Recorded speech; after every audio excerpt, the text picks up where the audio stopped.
Alright, I'm going to do a review on Horizon Hobbies exclusive Warhawk 1/10 short course truck. You can purchase this at Horizon Hobby for about 130 bucks. It's 4-wheel drive. It comes with a 15-turn brushed motor, a waterproof speed control, and a waterproof receiver. And this is the transmitter you get for it. It's not bad.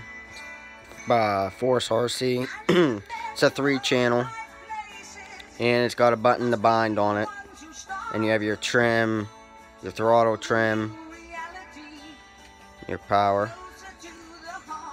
I don't got no batteries in it right now. With this, you get the transmitter, a charger, and a nickel metal hydride battery.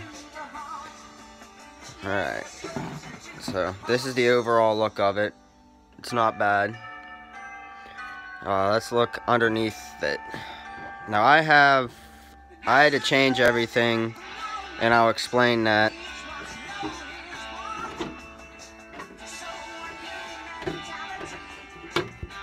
Okay. So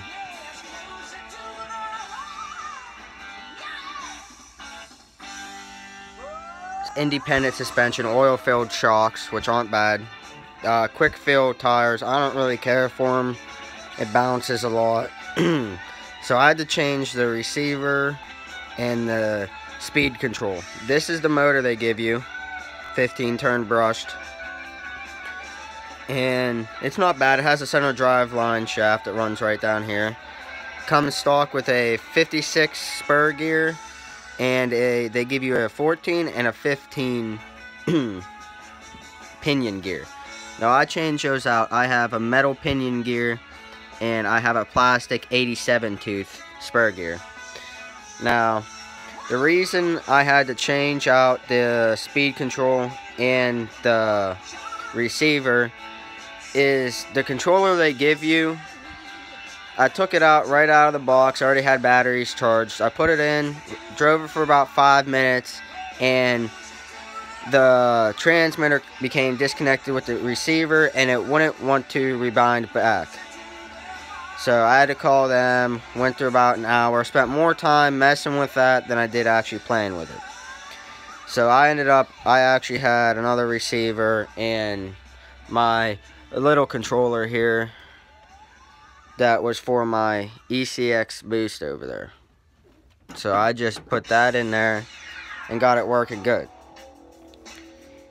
Now, the only bads about this is that right off the bat, if you're going to want to buy it, you're going to want to change the receiver and get a different transmitter and get a different speed control. You don't have to. I'm sure it'll be fine with the speed control they give you.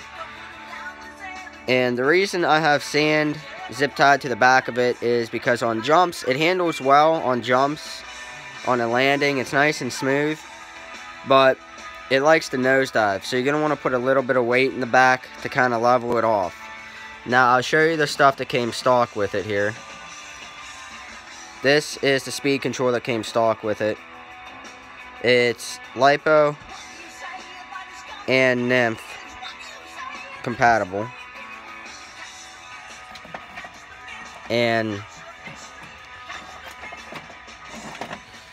yeah, like I said, this was the receiver. I have it all torn apart. I couldn't figure out what was wrong with it or why it wouldn't want to bind back to it. So yeah, I did have the Connexus. Let's see, where is it at? It's over here. I did have the Connexus brushless 4000 kV in it, but for some reason it's running warm and it'll go full power and then just die out. And then I have to hit the throttle 3 or 4 times and it works again. So if anybody knows what that could be, please comment in the comment section down below if you could help me out, because I can't seem to figure it out. It does it every 3 to 4 minutes, and I don't know why. But other than that, for $139.99, it's not a bad truck, as long as you replace the receiver and the transmitter. And really, I have no complaints about it. They said you can run LiPo in it. I just don't have a LiPo battery, so I'm running. I got two 4500s, the 2000, and an 1800. And with these, it definitely increases the power a lot. And right now, I'd say this thing runs about 30 to 35 tops. When it comes right out of the box, the fastest you'll be able to go is 19 to 20. I'll have a video later of this thing running and performing, so you guys can see what it's like. But other than that, the body's not bad. The paint's kind of cheap. I've already rolled it about 2 or 3 times, and it came off there pretty much on all 4 corners of it. But yeah, so I mean, it's not bad. Once you replace all that, it runs pretty good. With if you put a brushless motor in it, that brushless was doing about 45 or 50, and it was handling very well. So, but that is the Horizon Hobby Force RC Warhawk 1/10 scale. Not a bad looking truck. Alrighty. So if you guys like this video on this truck, like and subscribe to my channel, and yeah, comment down below if you have any ideas on why that motor is causing it, or why that motor is acting up and not giving full power, only gets full power for a little bit and then dies out again. And by the way, I forgot to mention, this truck is fully waterproof right out of the box. So I ran it in about 5 inches of water with no problem, went right through it. Alrighty, and that's it. Have a good one.